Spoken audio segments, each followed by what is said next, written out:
Allô tout le monde! Donc, comme on avait dit au dernier vidéo, on fait tirer un magnifique chandail des Jardins Poligny.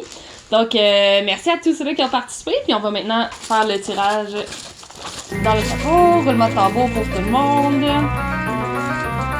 Et le gagnant, c'est Max! Ah, Max! Mon ancien boss!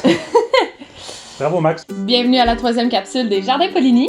Déjà une 3e capsule, ça va vite. 3e, arrête de faire 3 comme ça, c'est tellement bizarre.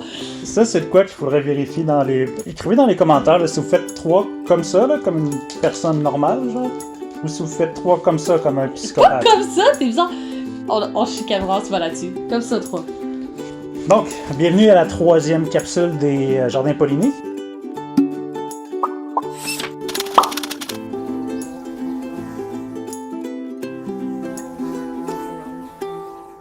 La dernière capsule qu'on a fait, on a parlé de c'est qui les pollinisateurs qu'on a au Québec et pourquoi on devrait leur laisser un espace dans notre cours. Aujourd'hui, on veut rentrer dans un petit peu plus le concret, un peu plus qu'est-ce qu'il y a rapport à notre entreprise et vraiment regarder c'est quoi les plants qu'on a inclus dans notre kit, pourquoi on les a inclus et tous les petits détails qui ont rapport à chaque plante. Le processus de sélection pour les plantes qu'on allait mettre dans le kit a quand même été assez complexe. Pour essayer de diminuer un peu les choix qu'on avait à faire, on a sélectionné différents facteurs qu'on devait prendre en considération pour avoir le plus de variété dans nos plants.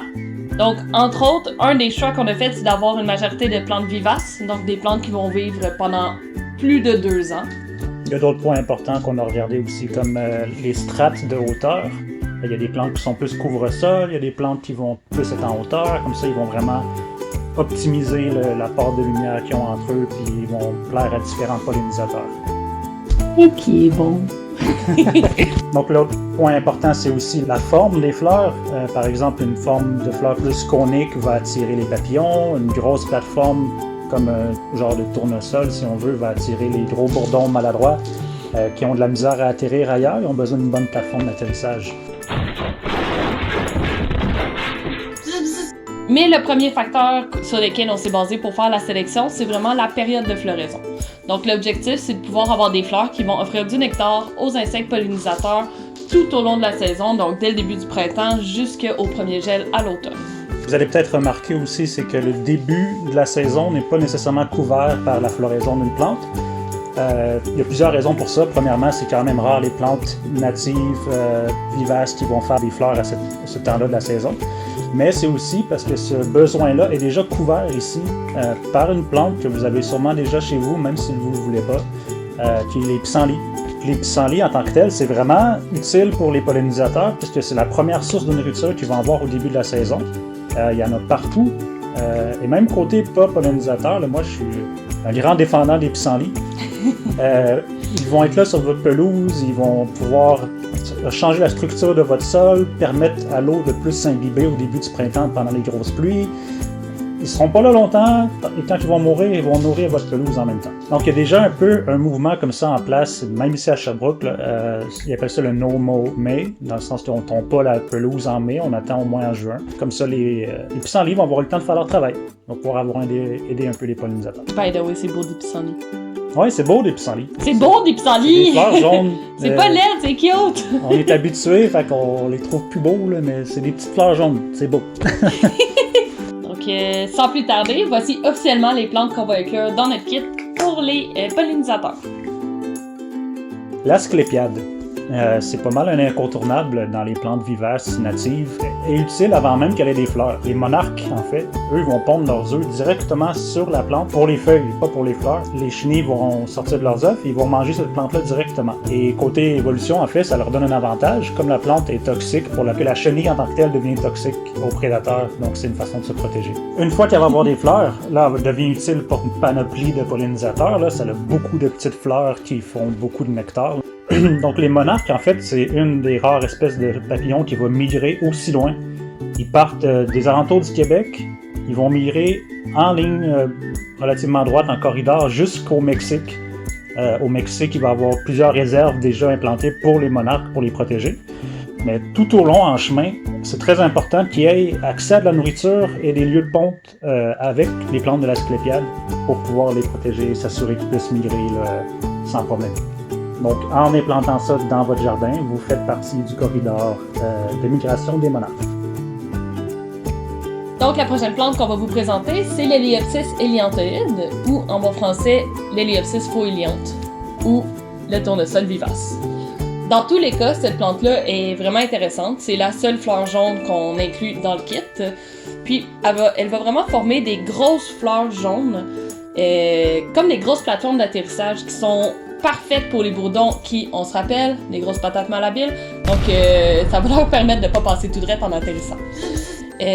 Cette plante-là est aussi intéressante parce qu'étonnamment, elle devient vraiment haute. On parle là, de 1 mètre, entre 1m60 et 1m80.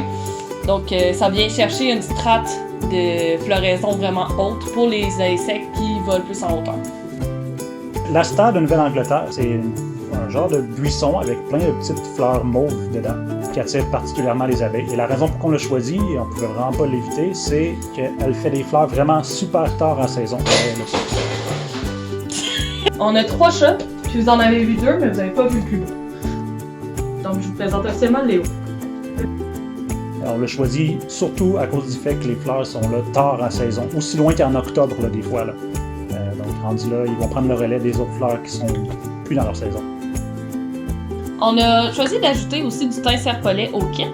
Le thym serpolet, c'est une plante rampante en fait qui va produire de nombreuses petites fleurs roses. Elle va agir comme un couvre-sol dans l'îlot de biodiversité, ce qui est vraiment intéressant pour venir briser un peu l'érosion qui arrive à cause des pluies.